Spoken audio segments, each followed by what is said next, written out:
Knuckles කඳුවළල්ල යනු මාතලේ සහ නුවර දිස්ත්‍රික්කයට අයත් වන සුවිශේෂී වූ කඳු පන්තියකි. මෙහි ජෛව විවිධත්වය සහ භූ විෂමතාවය හේතු කොටගෙන 2010 දී යුනෙස්කෝ විසින් මෙය ලෝක උරුමයක් ලෙස නම් කරන ලදී.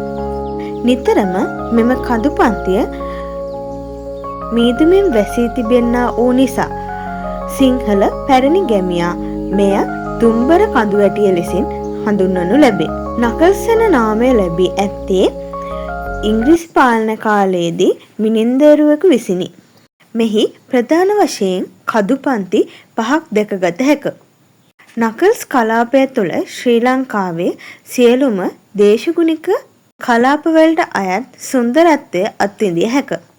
මෙහි ආවේනික ශාක සහ පඳුරු බොහොමයක් පිහිටා ඇති අතර ආවේනික වූ උභයජීවී පක්ෂීන් උරගයින් බොහොමයක් ජීවත් වේ.